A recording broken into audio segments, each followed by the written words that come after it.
Much of what we hear about the plight of American women is false, and some phony claims have been repeated so often they're almost beyond the reach of critical analysis.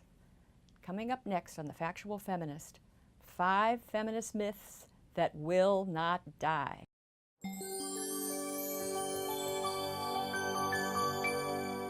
Myth number 1. Women are half the world's population, working 2/3 of the world's working hours, receiving 10% of the world's income, and owning less than 1% of the world's property. Well, this faux fact is routinely quoted by advocacy groups, by the World Bank, Oxfam, the United Nations, but it's a fabrication. More than 15 years ago, 2 Sussex University experts on gender and development explained that the slogan was simply made up by somebody at the UN back in the 80s, and it just seems sort of right to that person. There's no evidence that it was ever accurate, and it's certainly not accurate today. In Africa, for example, Yale economist Cheryl Doss found that female land ownership ranged from 11% in Senegal to 54% in Rwanda and Burundi. Next myth. Between 100,000 and 300,000 girls are sold into slavery each year in the United States. Now, this sensational claim is a favorite of celebrities, journalists, advocates, politicians, both conservative and liberal, by the way.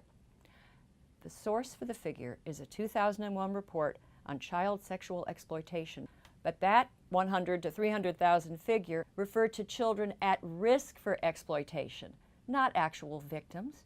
And as one of the authors made clear in an email exchange that he had with the Village Voice, the actual number of children abducted and pressed into sexual slavery is, quote, a few hundred. That's still 100 too many, but they're not going to be helped by a 1,000-fold inflation of the number.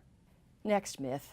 In the United States, 22 to 35% of women who visit emergency rooms do so because of domestic violence. Now, this claim has appeared in countless fact sheets, books, articles. It's in the Penguin Atlas on Women. They use this emergency room figure to justify placing the United States on par with Uganda and Haiti for intimate violence. Well, what is the source?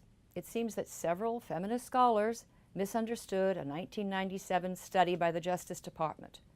The correct figure is not 22 to 35%, but get ready, less than 1/2%. Next myth. 1 in 5 college women will be sexually assaulted. Now, this incendiary figure is everywhere in the media today. The 1 in 5 figure is based on a survey called the Campus Sexual Assault Study. But 2 prominent criminologists have noted fatal flaws. It had a very low response rate, a non-representative sample of respondents, and an overly broad definition of what counts as assault. I mean, it included such things as attempted forced kissing or intimate encounters while intoxicated. Now, defenders of the 1 in 5 figure will reply that the finding has been replicated by other studies, but these studies suffer from the same sorts of flaws. Now, the best study that we have on sexual assault on campus suggests the figures are closer to 1 in 40, not 1 in 4. 1 in 40 is still bad, but apparently not bad enough for the activists. And now for the mother of all feminist factoids. Women earn 77 cents for every dollar a man earns for doing the same work. Now, no matter how many times this wage gap claim is decisively refuted by economists, including feminist economists, it always comes back. The bottom line, the 23-cent gender pay gap, is simply the difference between the average earnings of all men and women working full-time. It doesn't take into account differences in occupation, positions, education, job tenure, hours worked per week. When such relevant factors are considered, the wage gap narrows to the point of vanishing. Now, wage gap activists will say, no, women with identical backgrounds and jobs as men, they still earn less. But they always fail to take into account critical variables. I mean, why play this game?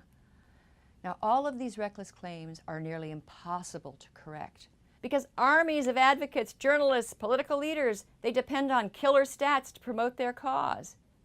And I guess there's also an admirable human tendency to be protective of women, and stories of female exploitation are readily believed.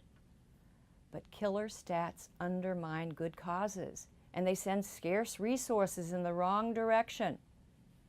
My advice to women advocates: take back the truth. And if any of you have questions about anything I've said or would like to see other dubious feminist facts investigated, please leave comments below. And if you appreciate what I'm doing here, please subscribe to the series and follow me on Twitter. And remember, check your facts, not your privilege.